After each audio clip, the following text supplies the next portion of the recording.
And it is time now for the France 24 debate, and tonight we'll be asking whether France is unfairly prosecuting Scientology. Defined not as a religion but a sect here in France, the spiritual association of the Church of Scientology Celebrity Center has found itself on the defensive in court again, this time with 7 members accused of fraud. Here's a look at the case. Individual Scientologists have been in the dock in France before, but this is the first time the whole church has been put on trial, and several leading members were in court on Monday.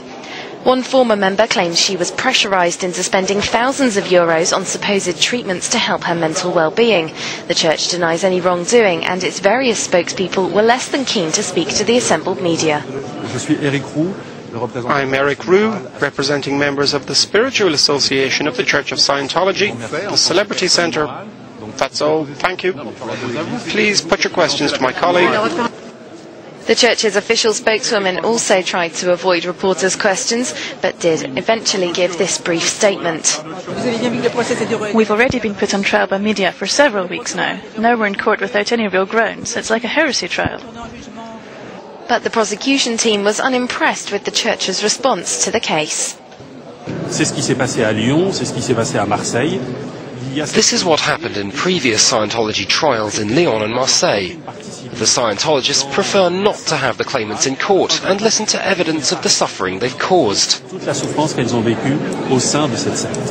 France already refuses to recognise Scientology as a religion, and if the court finds in favour of the claimants, the church could be banned there altogether. So, is Scientology being unfairly prosecuted, or should it be banned in France? Well, here now to discuss those questions and all the issues involved are to my left Jacques Myard, a Conservative member of French Parliament and a member of the Parliamentary Study Group on Here to my right, Jens Tingleff, an internet activist who's protested against Scientology. Joining us shortly via satellite from Hamburg, Germany, Ursula Cabretta, who is a head of the task force on Scientology of the Hamburg government. And joining us now on the phone from New Jersey, Rick Ross, executive director of the Ross Institute, which monitors religious cults and controversial movements. And finally, also on the phone from Marseille, France, Rafael Liogier, who's professor of sociology at the Institute of Political Studies at Aix-en-Provence. Thanks all so much for joining us tonight. Let me begin in the studio then to my right. Jens, I suppose you think that the so-called Church of Scientology is getting what it deserves, that it really has defrauded too many people at this point. Yes, it's all it is set up to do, to defraud people, to obtain money, to obtain effort, but first of all to obtain money, because it's required to do so. It is a religious belief of theirs that they must extract as much money as they possibly can, by any means. You were never a member of no. the Church of Scientology. How do you know all this? Many ex-members have come forward, and although the organisation, Scientology organisation, will say, oh, we settle with a lot of them, or a lot of them lose court cases, there are many ex-members who win court cases, and it is striking that in the United States, very, very large settlements are being awarded to ex-members who persist in courts. We're talking about tens and tens of millions of dollars, and at which point, whenever Scientology loses, they promptly bankrupt the relevant organisation and say, oh, we can't pay because we're poor. Although they have declared, it's anyone's guess whether it's true, they declared, I believe, $400 million to the Internal Revenue Service in the United States. Well, let me ask you, what draws the line for you between what the Church of Scientology does and certain groups of evangelical Christians that also demand contributions from members and can drive some of them into bankruptcy or poverty as well? Well, there is a long list, or a short list actually, 5 to 10 points that distinguish a religion from a religious cult, or a sect, if you like, in the French usage. And what Scientology does is it applies the writings of the founder, L. Ron Hubbard, to extract as much money as possible. And these are the religious scriptures, that it's not an accessory, it is the ends. It's not the means to an end. It's in an evangelical organisation will encourage you to donate, but in Scientology there is a price list. And their insistence, incidentally, that you can get a refund it's only partially true, but a refund surely is only for when you're engaging in a commercial transaction. Okay. Jacques, are prosecutors in this trial in the right here? Is this a step that France needed to take against this sect? First of all, I would say we don't define what is a sect in French law, and we don't define what is a religion, because from a political point of view, from a legislative point of view, I can't do it, because in fact I don't know how to do it, because there are many religions in the world.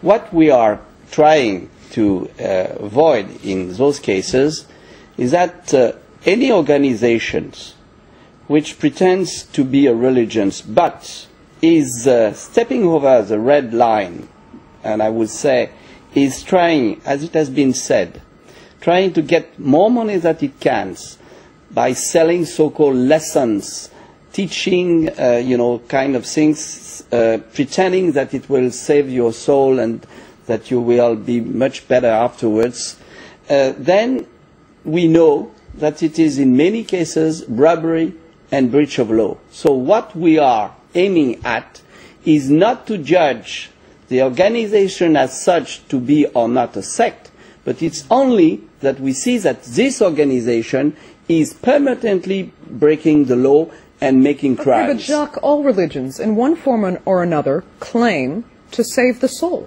Right. This is I don't bother about it.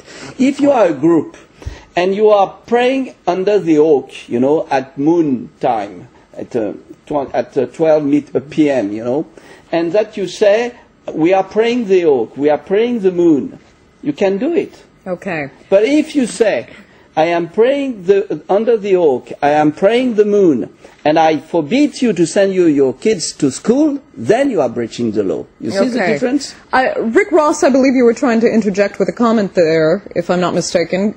Go ahead. Well, I think what the focus has been is on behavior rather than belief. And what I hear the other guests clearly stating is that it isn't a question of what Scientology believes or religious faith, but rather how it behaves. And the pattern of complaints that I've received across the United States and from Europe are very similar to the issues that are now being addressed in the French courts, which is that people have been, as has been stated in the court case in France, exploited financially. And more than that, there has been emotional and psychological damage and even death as a result of involvement in Scientology. There was the Lisa McPherson case in the United States, which was settled. A young woman died while under their care. And another case of Lawrence Wallersheim, who said he was literally driven crazy by the church, which finally paid him $8 million. Okay. I'd like to come back to some of the points you made, Rick, but first let me get to Rafael joining us out of Marseille. And ask whether you think it's fair for France to actually prosecute the entire Church of Scientology in this context. I can't really answer this question because it's a trial that is in process, and I don't know the files, I don't know the evidence and everything. But the French idea that we make lists about sect or dangerous cults, and most of the time those big lists that are made in the Parliament are made only on the victims' claims, and the problem is, at the end, we have kind of a distinction in France between what we consider as real religion and other religion that we consider as false religion that we call sect. And I don't know what will happen with Scientology, but to be fair, I think the trial will have to examine precisely the fact, and not based on the imagination of the horrible sect. Okay.